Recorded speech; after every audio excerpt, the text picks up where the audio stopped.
और अब देखते हैं खबरें फटाफट अंदाज में।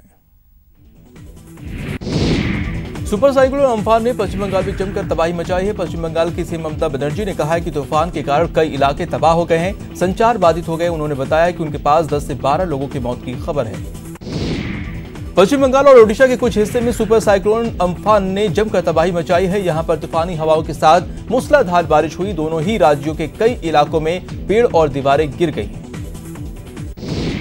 अम्फान के खतरे को देखते हुए ओडिशा में एनडीआरएफ की 20 टीमें और पश्चिम बंगाल में 19 टीमें लगी हुई हैं। प्रभावित इलाकों में रेस्क्यू ऑपरेशन जारी है।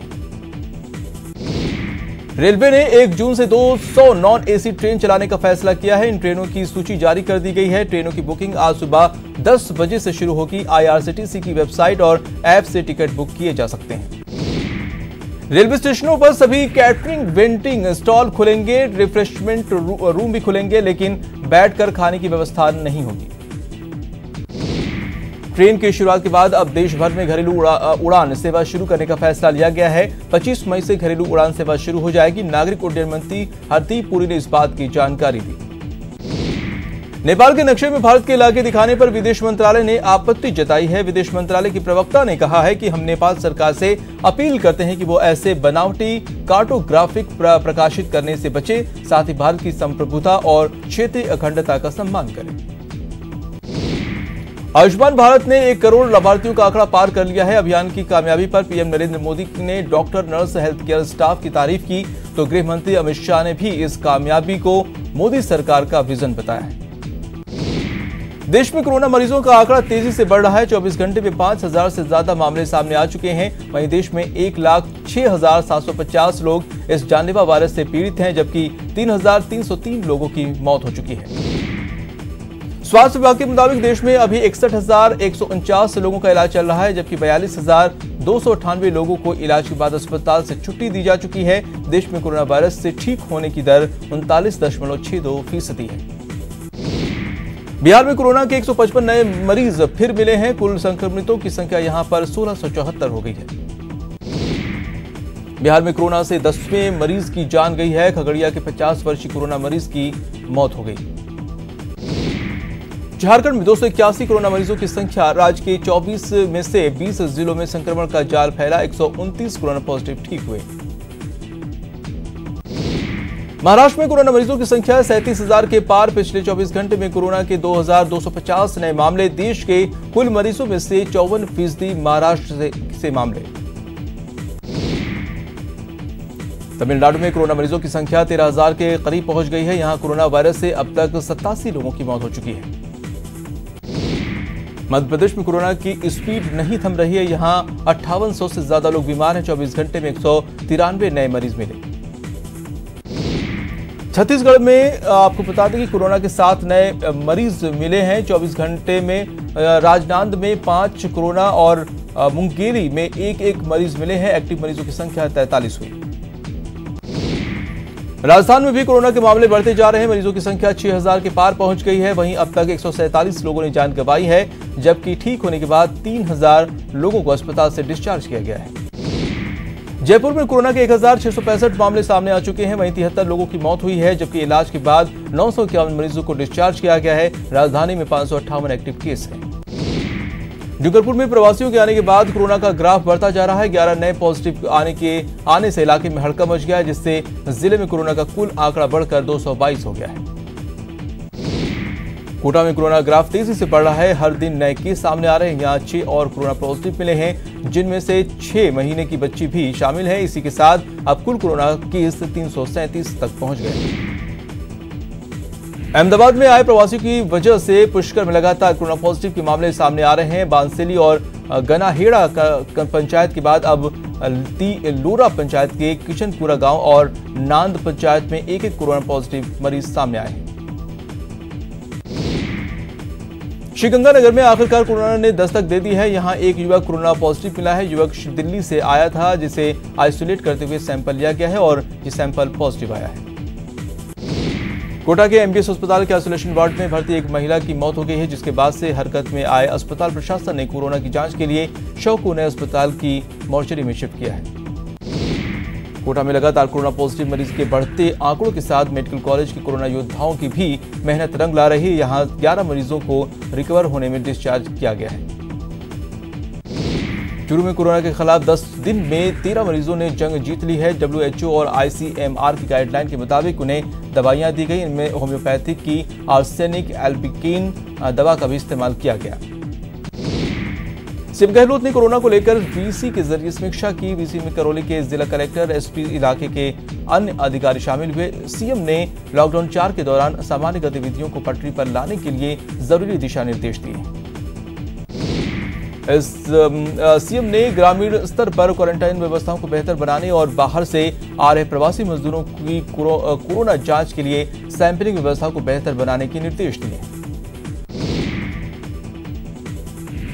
सीएम अशोक गहलोत ने प्रदेश की बिजली कंपनियों के कामकाज की समीक्षा की, जिसमें सीएम अशोक गहलोत ने फोकस बिजली छींटच कम करने के निर्देश दिए हैं। साथ ही सीएम ने बिजली की चोरी रोकने के लिए मॉनिटरिंग को प्रभावी बनाने को भी कहा है। प्रवासी राजधानी के क्वारंटाइन को लेकर स्वास्थ्य मंत्री डॉक्टर रघु शर्मा का बयान सामने आया है। स्वास्थ्य मंत्री ने कहा है कि प्रवासी क्वारंटाइन में 14 दिन का पीरियड ईमानदारी से बिताते हैं तो राजस्थान को कोरोना के बढ़ते संक्रमण से बचाया जा सकता है। राजस्थान में मनरेगा के तहत श्रमिक नियोजन 35,59,000 पहुंच गया है। डिप्टी सीएम सचिन पायलट ने कहा है कि कोरोना महामारी के कारण वर्तमान परिस्थिति में रोजगार उपलब्ध कराने में मनरेगा मददगार साबित हुई है।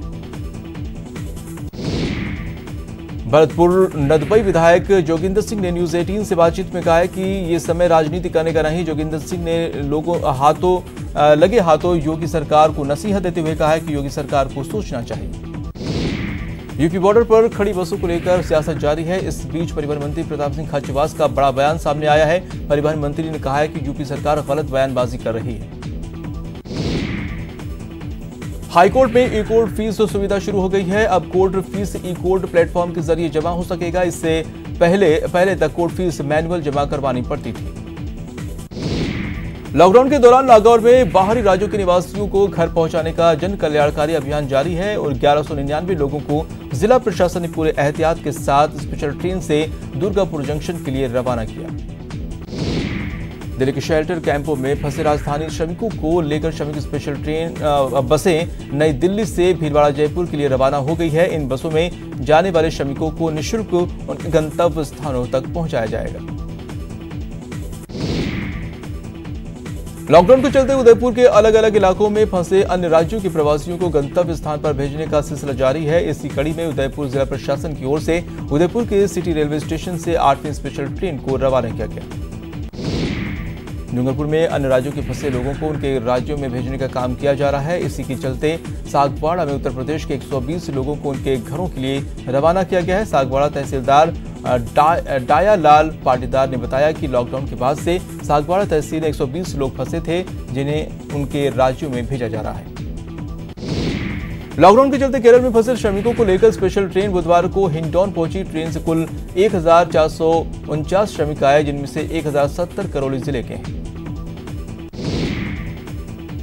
चित्तौड़गढ़ में कर्नाटक और केरल के प्रवासी श्रमिकों को रेल के जरिए अपने घर भेजा गया, जिसको लेकर जिला और चिकित्सा प्रशासन समेत रेलवे की ओर से कोविड-19 की गाइडलाइन की पुख्ता व्यवस्था की गई थी। कोटा पैदल चल रहे मजदूरों को स्थानीय प्रशासन क्वारंटाइन सेंटर पर ला रहा है, जहां उनके रहने और खाने के साथ ठहरने की व्यवस्था की गई है। धौलपुर जिला प्रशासन ने बुधवार को यूपी के 33 मजदूरों को परिवहन निगम की 2 बसों से रवाना किया। इस दौरान मजदूरों की स्क्रीनिंग की गई और साथ ही सफर के दौरान उनके नाश्ते और खाने का भी इंतजाम किया गया। चूरू के छापर कस्बे में 4 कोरोना पॉजिटिव मरीज मिलने के बाद कर्फ्यू लगा दिया गया है, जो 7 दिन बाद हटा लिया गया। वहीं वार्ड नंबर 8 में कर्फ्यू जारी रहेगा।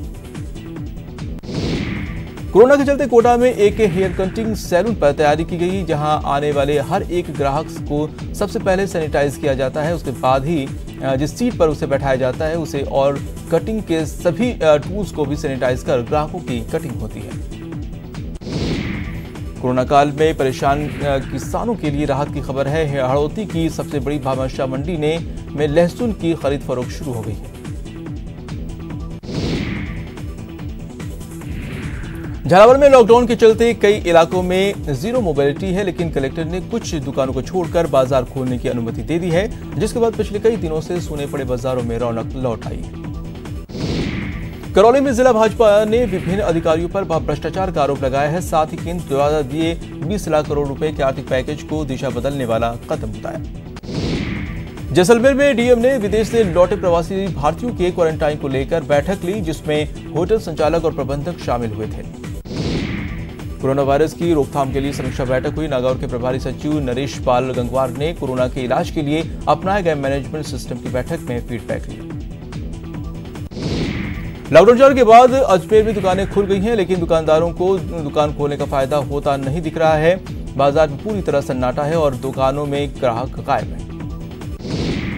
भीलवाड़ा में क्वारंटाइन सेंटर और होम हाउस क्वारंटाइन में रह रहे लोगों को युवा आईएएस अधिकारी देखने पहुंचे। इतना ही नहीं, युवा अधिकारी इन परिवारों के पास राशन पर्याप्त मात्रा में है या नहीं, ये भी सुनिश्चित कर रहे हैं। भीलवाड़ा में कलेक्टर राजेंद्र भट्ट की मध्यस्थता से फैक्ट्री मालिकों और श्रमिकों संगठनों में सहमति बनने से खत्म हो गया है। अब जल्दी भीलवाड़ा का कपड़ा उद्योग पटरी पर लौट आएगा। लॉकडाउन 4 में छूट देने के बाद भी करौली में ज्यादातर दुकान बंद रही। वहीं कुछ दुकान जिला प्रशासन के तय समय के मुताबिक सुबह 8 बजे से 12 और दोपहर 2 से 6 बजे तक खुली रही। लॉकडाउन में मिली रियायत का परिणाम जोधपुर की सड़कों पर देखने को मिल रहा है। बुधवार को शहर के सोजती चौराहे पर भीषण ट्रैफिक जाम हो गया और सड़क के दोनों तरफ वाहनों की लंबी कतार लग गई। कोटा में भी यूडीएच मंत्री शांति धारीवाल ने आह्वान पर लगातार जरूरतमंदों तक खाद्य सामग्री पहुंचाने का सिलसिला जारी है। शहर के डीसीएम इलाके में हड़ौती विकास मोर्चा के अध्यक्ष के नेतृत्व में कांग्रेस कार्यकर्ताओं ने राशन सामग्री के किट बांटे। सवाईमाधोपुर में कृषि उपज मंडी और अमरूद मंडी में बीजेपी के नेता आशा मीणा ने किसानों को मास्क और सैनिटाइजर वितरित किए गए। पिछले कई समय से आशा मीणा जरूरतमंद लोगों को भोजन सामग्री मुहैया करवा रही है।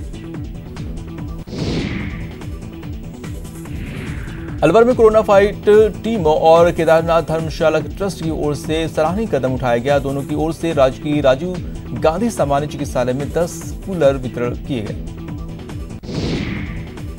करौली में आमजन को कोरोना संक्रमण से बचाने के लिए होम्योपैथिक चिकित्सक संगठन ने अनोखी पहल शुरू की है। करौली शहर के 40 वार्डों में होम्योपैथी की इम्यूनिटी बूस्टर दवा का वितरण शुरू किया गया है।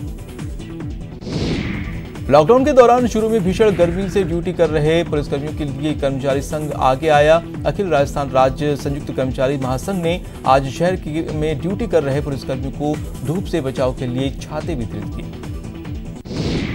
झुंझुनू में ईद पर मायूस चेहरों पर खुशी लाने के लिए हेल्पिंग हैंड ग्रुप आगे आया है। इस ग्रुप के सदस्यों ने ईद शॉपिंग कैंपेन शुरू किया है, जिसके तहत जरूरतमंद महिलाओं को नकद देकर उनकी मदद की जा रही है। बीकानेर में कोरोना महामारी के दौरान पुलिस का मानवीय चेहरा सामने आया है, जिसके तहत कर्फ्यू इलाके में रहने वाली महिला चंद्रकला को एक दवा की आवश्यकता पड़ने पर हवलदार जयप्रकाश यादव ने मदद की। जैसलमेर की शान और इस शान को 4 चांद लगाने में कलाकारों का बहुत बड़ा योगदान रहा है। इस आपदा में इन कलाकारों के परिवारों के संकट को दूर करने के गौ धार्मिक और प्रिया फाउंडेशन के सहयोग से 200 परिवारों को राशन सामग्री और मास्क वितरित किए गए। जयपुर में कोरोना काल के दौरान राजस्थान वक्फ बोर्ड के चेयरमैन खानू खा बुधवाली लोगों की मदद के लिए आगे आए हैं। बोर्ड की ओर से जरूरतमंदों को राशन किट बांटा गया। कोटा में कोरोना काल में मजदूरों और जरूरतमंदों की मदद के लिए सिख समाज भी आगे आया है। समाज के लोगों ने आपसी सहयोग से जरूरतमंदों के बीच मास्क और जूते चप्पल का वितरण कर रहे हैं। अलवर में कोरोना फाइटर्स के सम्मान में पुलिस प्रशासन को 250 रुमाल बांटे गए। ये सम्मान जिला व्यापार महासंघ ने दिया। करौली में कोरोना आपदा के बीच सीएमएचओ कार्यालय में पक्षियों के परिंदे बांधे गए। ये तमाम परिंदे चाइल्ड लाइन और एक्ट बोलग्राम संस्था ने बांधा। चित्तौड़गढ़ में भीषण गर्मी के बीच ड्यूटी पर तैनात एक होमगार्ड की अचानक तबीयत बिगड़ी, जिसे गंभीर हालत में उदयपुर के लिए रेफर कर दिया गया है।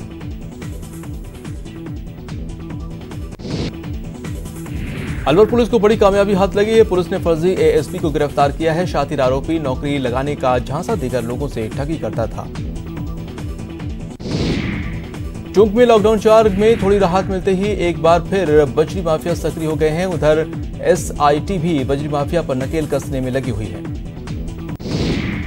नगर की मेरता थाना पुलिस ने अवैध गुटखा व्यवसायी के यहां छापेमारी की। छापेमारी में बड़ी मात्रा में लाखों रुपए का तंबाकू और गुटखा जब्त किया है। पुलिस ने आरोपी शैतान राम को भी गिरफ्तार कर लिया है।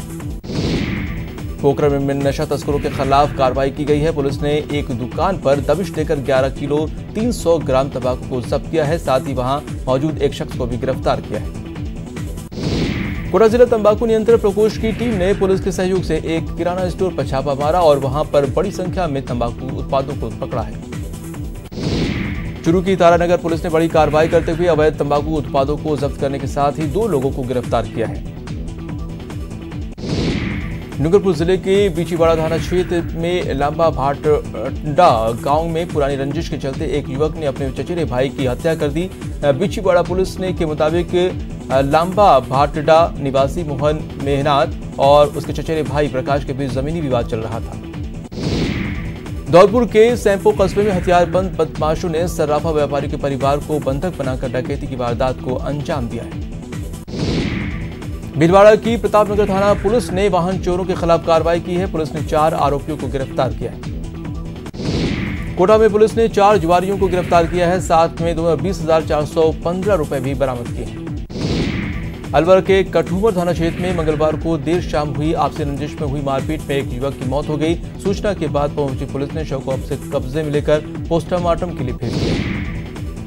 कोटा में पुलिस ने तंबाकू गुटखा के साथ एक आरोपी को गिरफ्तार किया। आरोपी के पास से पुलिस ने 82 पैकेट गुटखा समेत भारी मात्रा में धूम्रपान सामग्री बरामद किया है। अजमेर के केकड़ी में देर रात प्राचीन मंदिर केकड़ाधीश बालाजी में अज्ञात बदमाशों ने पुजारी को बंधक बनाकर चोरी की वारदात को अंजाम दिया। प्रतापगढ़ में 16 से 15 साल का अर्पित जैन लापता हो गया है। लापता किशोर ने घर फोनकर कुछ लोगों के कब्जे में होने की जानकारी दी है। शिकायत के बाद पुलिस अर्पित को तलाशने में जुट गई है। चूरू के परमाणा ताल में एक व्यक्ति पानी में डूब गया है। सूचना पर पुलिस पहुंची और व्यक्ति को रस्सी के सहारे बाहर निकाला। कोटा के भाकड़खेड़ी गांव में लोगों की जागरूकता से 2 सरकारी राशन की दुकान में बड़ा गड़बड़झाला पकड़ा गया। राजसमंद के फतेहपुरा गांव में एक खेत पर रखे सूखे चारे में आग लग गई। सूचना पर दमकल मौके पर पहुंची और 2 घंटे की कड़ी मशक्कत के बाद आग पर काबू पाया गया। प्रतापगढ़ से खबर है, पारसोला के जंगल में आग लग गई है। आग लगने के कारण इलाके में अफरा तफरी मच गई। करौली के डफलपुर गांव में एक छप्पर पूछ घर में आग लगी। आग से अनाज घरेलू सामान जलकर खाक हो गया। जोधपुर के मुख्य रेलवे स्टेशन पर खड़ी पैसेंजर ट्रेन की बोगी में आग लग गई, जिससे स्टेशन पर अफरा तफरी मच गई। पुष्कर में एक बस के बिजली के तारों से टकराई, जिसके बाद चालू लाइन के 2 विद्युत पोल धराशायी हो गए। अचानक हुई इस घटना के चेत में अफरा तफरी मच गई। टिड्डियों के बढ़ते प्रकोप पर सीएम अशोक गहलोत ने चिंता जाहिर की है और जल्द से जल्द इस पर नियंत्रण के लिए मुख्य सचिव को प्रभारी कार्य योजना बनाने के निर्देश दिए हैं। जयपुर में टिड्डी दल ने हमला कर दिया है, जिसके बाद कृषि विभाग हरकत में आ गया है। अलवर में टिड्डी दल के दस्तक से कृषि विभाग अलर्ट हो गया है। टिड्डी दल जिले के विराटनगर की तरफ से अलवर जिले के थानागाजी में प्रवेश कर चुका है। झुंझुनू में भी टिड्डियों ने दस्तक दे दी है। सबसे पहले तहसील अलसीसर मलसीसर में टिड्डी दल के आने से किसानों और कृषि अधिकारियों में हड़कंप मच गया। लॉकडाउन को लेकर सवाईमाधोपुर में डीएसपी ने कोतवाली थाना परिसर में व्यापारी संगठनों में से जुड़े पदाधिकारियों की बैठक ली और लॉकडाउन 4.0 को लेकर जारी की गई गाइडलाइन के बारे में व्यापारी को विस्तार से जानकारी दी। बूंदी में पानी की समस्या को लेकर लोगों ने पार्षदों के नेतृत्व में प्रदर्शन किया। अधिशासी अभियंता और सहायक अभियंता के कार्यालय में ताला जड़कर विरोध जताया। अलवर शहर के वार्ड नंबर 20 के बाशिंदे अलवर नगर परिषद सभापति और स्थानीय पार्षद वीना गुप्ता के घर खाली मटके लेकर पहुंचे और पानी की मांग की। चित्तौड़गढ़ में नर्सिंग कर्मियों और कंपाउंडर ने जिला चिकित्सालय में काली पट्टी बांधकर विरोध प्रदर्शन किया। उनका कहना है कि लंबे समय से पद नाम परिवर्तन की मांग थी उनकी। अलवर में लॉकडाउन के चलते आय बंद होने और मुआवजा नहीं मिलने से घोड़ी पालकों का अनोखा प्रदर्शन देखा गया। श्रीगंगानगर के साधु शहर में वेतन वृद्धि और नियमितीकरण की मांग को लेकर आयुष चिकित्सकों ने पेन डाउन हड़ताल शुरू कर दी है। बाढ़ में एयरटेल उपभोक्ताओं को करीब 4 घंटे बिना नेटवर्क के रहना पड़ा। वहीं नेटवर्क नहीं होने के कारण जिले में कई आवश्यक सेवाएं बाधित हुई। लॉकडाउन के चलते लोग परेशान रहे, जिसको लेकर भाजयुमो ने सीएम गहलोत से बिजली पानी के 3 महीने के बिल माफ करने की और जिला कलेक्टर को ज्ञापन सौंपा है। चूरू के रतनगढ़ में पानी की समस्या को लेकर विधायक अभिनेश महर्षि जलदाय विभाग के अधिकारियों से मिले। झूठे जवाब पर विधायक ने विभाग के ईएन रामदेव पाली को फटकार लगाते हुए कहा कि कागजों में नहीं जमीनी हकीकत में काम करें। जिला शिक्षा अधिकारी अजमेर की ओर से मंगलवार को जिन 3 शिक्षकों के खिलाफ मुकदमा दर्ज कराया गया था, उनके विरोध में आज कर्मचारी महासंघ शिक्षकों के समर्थन में आ गए हैं। चीफ काजी राजस्थान खालिद उस्मानी ने ईद की नमाज के सिलसिले में एक जरूरी ऐलान किया है, जिसके अनुसार पिछले 2 महीने से चल रहा नमाज और इबादतों का सिलसिला आगे भी अपने घरों में जारी रहेगा। और इसी के साथ इस बुलेटिन में इतना ही। मुझे दीजिए इजाजत। नमस्कार।